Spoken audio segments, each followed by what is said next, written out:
السلام علیکم دوستوں، امید ہے آپ خیریت سے ہوں گے۔ آج ہم بات کریں گے حضرت عمر رضی اللہ تعالیٰ عنہ کی زندگی کے ایک واقعے کے بارے میں۔ حضرت عمر رضی اللہ تعالیٰ عنہ بسا اوقات ایک تنکا ہاتھ میں لیتے اور فرماتے، کاش میں یہ تنکا ہوتا۔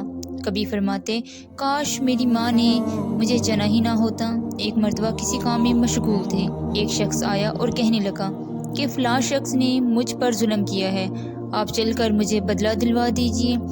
آپ رضی اللہ تعالیٰ عنہ نے اس کے لیے ایک درہ مار دیا، جب میں اس کام کے لیے بیٹھا ہوں تو اس وقت تو آتے نہیں ہوں، جب میں دوسرے کاموں میں مشغول ہو جاتا ہوں تو آ کر کہتے ہو کہ بدلہ دلوا دوں۔ وہ شخص چلا گیا۔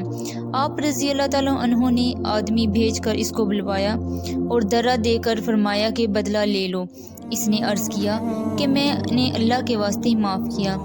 گھر تشریف لائے اور 2 رکعت نماز پڑھی۔ اس کے بعد آپ اپنے آپ کو خطاب کر کے فرمایا، اے عمر، تو کمینہ تھا، اللہ نے تجھ کو اونچا کیا، تو گمراہ تھا، اللہ نے تجھے ہدایت دی، تو ذلیل تھا، اس نے تجھے عزت دی، پھر لوگوں کا بادشاہ بنایا۔ اب ایک شخص آ کر کہتا ہے کہ مجھے ظلم کا بدلہ دلواؤ، تو اس کو مارتا ہے، کل قیامت کے روز اپنے رب کو کیا جواب دے گا؟ اسی طرح خود کو کافی دیر تک ملامت کرتے رہے۔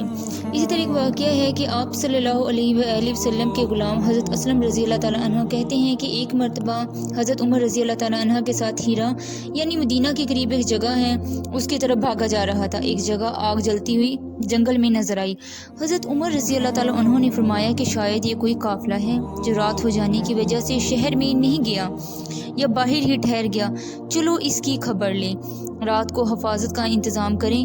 وہاں پہنچے تو دیکھا کہ ایک عورت ہے جس کے ساتھ چند بچے ہیں جو رو رہے ہیں اور چلا رہے ہیں، اور ایک دیگچی چولہے پر رکھی ہے جس میں پانی بھرا ہوا ہے اور اس کے نیچے آگ جل رہی ہے۔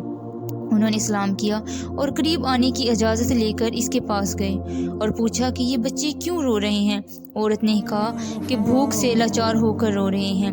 دریافت فرمایا کہ اس دیگچی میں کیا ہے؟ عورت نے کہا کہ پانی بھر کر بہلانے کے واسطے آگ پر رکھی ہے کہ ذرا ان کو تسلی ہو جائے اور سو جائیں۔ امیر المومنین حضرت عمر رضی اللہ تعالیٰ عنہ کا اور میرا اللہ ہی کے ہاں فیصلہ ہوگا کہ میری اس تنگی کی خبر نہیں لیتے۔ حضرت عمر رضی اللہ تعالیٰ عنہ رونے لگے اور فرمایا کہ اللہ تجھ پر رحم کرے، بھلا عمر کو تیرے حال کی کیا خبر ہے؟ کہنے لگی کہ وہ ہمارے امیر بنے ہیں اور ہمارے حال کی خبر بھی نہیں رکھتے۔ اسلم رضی اللہ تعالیٰ عنہ کہتے ہیں کہ حضرت عمر رضی اللہ تعالیٰ عنہ نے مجھے ساتھ لے کر واپس ہوئے اور ایک بوری میں بیت المال میں سے کچھ آٹا، کھجوریں، چربی اور کچھ کپڑے اور کچھ درہم لیے۔ گھر سے اس بوری کو خوب بھر لیا اور فرمایا کہ یہ میری کمر پر رکھ دیں۔ میں نے عرض کیا کہ میں لے چلوں؟ آپ رضی اللہ تعالیٰ عنہ نے فرمایا کہ نہیں، میری کمر پر رکھ دیں۔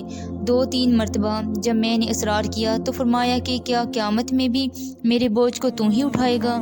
اس کو میں ہی اٹھاؤں گا، اس لیے کہ قیامت میں مجھ ہی سے اس کا سوال ہوگا۔ میں نے مجبور ہو کر بوری کو آپ رضی اللہ تعالیٰ عنہ کی کمر پر رکھ دیا۔ آپ رضی اللہ تعالیٰ عنہ نہایت تیزی کے ساتھ اس کے پاس تشریف لے گئے، میں بھی ساتھ تھا۔ وہاں پہنچ کر اس دیگچی میں آٹا اور کچھ چربی، کھجوریں ڈالی، ان کو پکانا شروع کیا اور چولہے میں خود ہی پھونک مارنا شروع کیا۔ اسلم کہتے ہیں کہ میں آپ رضی اللہ تعالیٰ عنہ کی گنجان داڑھی سے دھواں نکلتا ہوا میں دیکھتا رہا، حتیٰ کہ حریرہ سا طاری ہو گیا۔ اس کے بعد آپ نے اپنے دستے مبارک سے نکال کر ان کو کھلایا۔ وہ سیر ہو کر خوب ہنسی کھیل میں مشغول ہو گئے اور جو بچا تھا وہ دوسرے وقت کے واسطے ان کے حوالے کر دیا۔ وہ عورت بہت خوش ہوئی اور کہنے لگی کہ اللہ تعالیٰ تمہیں جزائے خیر دے، تم مجھے اس کے مستحق کی بجائے حضرت عمر رضی اللہ تعالیٰ عنہ کے تم ہی خلیفہ بنائے جاتے۔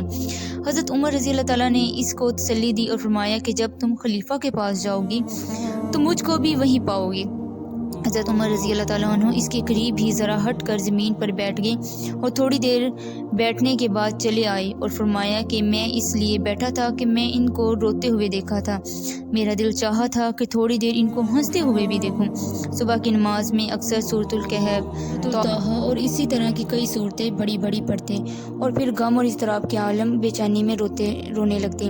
ایک مرتبہ صبح کی نماز میں سورۃ یوسف پڑھ رہے تھے، جس میں جب یہ آیا جس کا ترجمہ یہ ہے کہ میں تو اپنا غم اور اضطراب و بے چینی اللہ ہی کے سامنے بیان کرتا ہوں، پر پہنچے تو روتے روتے آواز نہ نکلی۔ تہجد کی نماز میں بعض مرتبہ روتے روتے گر جاتے، بیمار ہو جاتے، دیکھا جائے تو یہ ہے اللہ کا خوف اس شخص کا جس کے نام سے بڑے بڑے نمرود و بادشاہ ڈرتے کانپتے ہیں۔